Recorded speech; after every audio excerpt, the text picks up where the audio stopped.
Buka hati, buka hoki. Jumpa lagi dengan saya, Akino. Sudah beberapa bulan saya tidak sempat membuat video. Itu karena saya memiliki kesibukan yang tidak bisa ditunda. Baik di Tangerang ini maupun saya harus keluar kota. Nah, meskipun saya sibuk, tapi saya hampir tiap hari update melihat perkembangan channel ini. Khususnya mengenai meditasi. Karena saya melihat di tengah situasi pandemi ini, minat orang bermeditasi sungguh besar. Setiap hari ada 1.000 orang menggunakan video meditasi saya tersebut. Dan beberapa di antaranya melalui komentar yang mereka berikan menunjukkan hasil yang positif. Yang tadinya misalnya nggak bisa tenang, itu menjadi tenang. Dan beberapa di antara mereka juga bisa merasakan sensasi energi. Tentu ya, beberapa juga menunjukkan kebingungan. Nah, di dalam video kali ini saya mencoba untuk menjelaskan apa itu sensasi ataupun apa itu gejala-gejala awal yang mungkin menjadi kebingungan ataupun bagaimana solusinya untuk bermeditasi lebih baik. Nah, yang pertama tentu adalah kesemutan. Itu hampir pemula ya, yang sudah lama tidak berolahraga jalan kaki ya, ataupun kakinya kita bilang kurang lancar peredaran darah. Itu mengakibatkan ketika dia bersila misalnya 15 menit ataupun 30 menit, maka sambil meditasi dia akan mengalami kesemutan. Tanda kesemutan itu bukan tanda buruk, itu tanda yang baik. Kenapa saya katakan tanda yang baik? Itu artinya bisa fokus. Ya, itu artinya bisa fokus dan energi berusaha untuk menembus jalur yang mampet. Tapi karena jalur tersebut terlalu sempit, maka terjadilah kesemutan itu. Nah, bagaimana cara mengatasinya? Ada dua cara. Cara yang pertama adalah paling gampang. Bayangkan ini adalah tapak kaki saya. Bagian tumit saya pukul-pukul di lantai gitu, ya. Jadi, nah, gitu. Bagian tumit dipukul-pukul, kedua tumit kaki dipukul-pukul.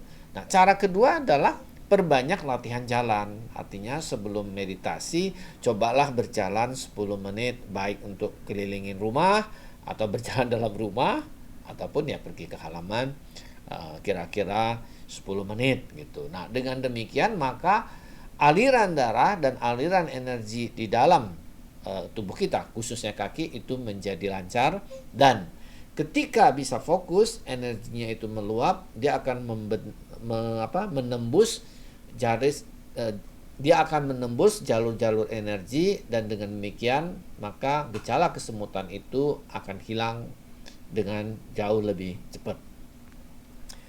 Nah, hal kedua yang sering kali ditanyakan adalah soal ngantuk.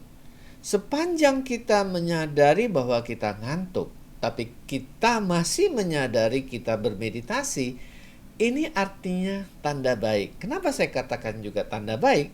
Karena artinya energi dan fokus bekerja sehingga membuat kita rileks, dan di dalam kerileksan tersebut kita seperti seolah-olah menyadari, loh, saya kok sepertinya mau tertidur. Tapi karena kita tahu dan memperhatikan bahwa kita seperti tertidur, maka itu adalah tanda bisa fokus. Dan dalam keadaan seperti ini artinya kalian bisa bermeditasi. Hal ketiga adalah soal sensasi. Sensasi itu diakibatkan pertama kali adalah karena kalian bisa fokus.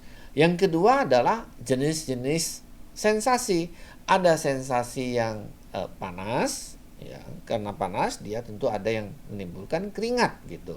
Kemudian ada lawan dari panas adalah dingin. Ada yang mengalami sensasi dingin. Nah, yang penting diperhatikan adalah baik sensasi panas maupun dingin, ini tidak ada satu pernyataan bahwa kalau panas baik, kalau dingin tidak baik.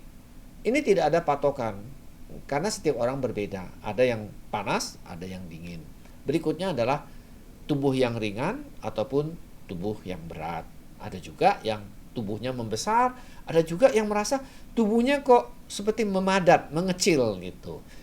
Ada juga yang tubuhnya itu diam kaku sekali, ada yang bergerak seperti mau terombang-ambing, maju ke depan, ataupun ke belakang. Ini semua adalah sensasi. Dan kenapa timbulnya sensasi? Karena kita bisa fokus, dan karena kita bisa fokus, energi itu bisa kembali kepada kita. Saya ada satu cerita yang ingin saya sharing. Di zaman dahulu ada seorang pemuda yang ingin mengalami pencerahan. Ya, soal pencerahan itu apa? Saya akan membahas dalam video yang lain. Tapi kira-kira pencerahan ini adalah suatu keadaan yang super bahagia. Bahagianya melebihi segalanya. Dengan demikian, pemuda ini pingin supaya mengalami pencerahan, berguru dari satu guru, kedua, ketiga, keempat. Tapi berbagai guru yang sudah dia temuin, dia tidak berhasil mengalami pencerahan. Akhirnya dia mendengar ada satu guru di puncak gunung yang bersalju, di wihara tersebut. Wihara itu artinya tempat tinggal guru tersebut. Maka guru tersebut terkenal bisa mencerahkan orang lain. Dengan susah payah, akhirnya dia berangkat, naik gunung, dan tiba di wihara tempat tinggal guru tersebut. Dan singkat cerita, guru itu bertanya, "Ngapain kamu ke wihara sini?" "Saya mau tercerahkan. Saya mau belajar pencerahan." Guru bilang, "Nggak perlu. Karena kenapa kamu ke sini? Tubuh kamu adalah wihara itu. Tubuh kamu adalah wihara pencerahan tersebut." Kaget dia, bingung dia. Maksud guru apa? Sekali lagi, tubuh kamu adalah jalan menuju pencerahan tersebut. Hanya di dalam tubuh kamulah kamu bisa tercerahkan. Lama dia merenung, akhirnya dia ketawa, dia turun gunung dan tercerahkan. Apa maksudnya? Ini yang seringkali perlu kita ingatkan.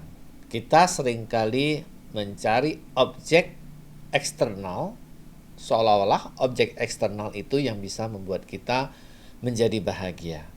Tapi kenyataannya, objek mata misalnya, benda bagus membuat kita tertarik, kemudian benda yang tidak bagus membuat kita menolak, batin kita menendang. Nah, apa akibatnya? Baik yang menarik, baik yang menendang. Kalau yang menarik membuat kita mimpi. Ya, misalnya kita ingin punya sepeda. Maka ketika kita nggak punya uang, kita bermimpi punya sepeda. Energi itu keluar, ya, dalam mimpi tersebut.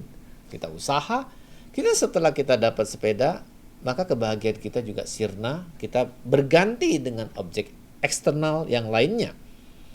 Sebaliknya, kalau kita tidak suka akan sesuatu, maka juga itu membuat kita lelah. Ada perlawanan di dalam batin kita terhadap hal yang di luar tersebut. Dan dikatakan 5 indera kita, mata, mulut, telinga, kulit, dan lain-lain, itu semua mengkonsumsi energi. Jadi ketika kita mulai berpaling kepada tubuh kita, maka tubuh ini menjadi wihara pencerahan.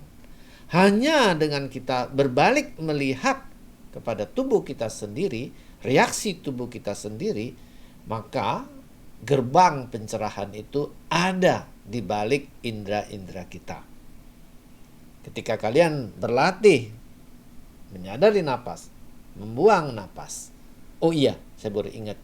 Jadi membuang napas, menarik napas, sebaiknya mulut tertutup, ya. Jadi usahakan tidak dengan mulut terbuka. Pada saat kita berlatih dengan napas, menyadari napas masuk, menyadari napas keluar, kita kembali ke tubuh ini. Dan akibat kita bisa kembali ke tubuh ini memberikan respon, yaitu berupa energi, berupa ketenangan, berupa sensasi, berupa wonderful. Tapi hati-hati, karena guru-guru zaman dahulu mengingatkan, don't wonder at the wonderful. Ya, jangan takjub dan melekat dengan segala sesuatu di dalam meditasi yang luar biasa itu. Karena sesungguhnya yang luar biasa ini hanya sebuah jalan untuk menuju sesuatu yang lebih hebat lagi, yang disebut dengan kebahagiaan yang luar biasa. Hanya ketika kita mengalami wonderful, mengalami luar biasa, sensasi yang luar biasa, dan beberapa di antara kalian sudah mengalami yang luar biasa itu, pesan saya, jangan melekat sama yang luar biasa tersebut, dan hanya dengan tidak melekat pada hal yang luar biasa tersebut, maka hadiahnya adalah sesungguhnya yang luar biasa.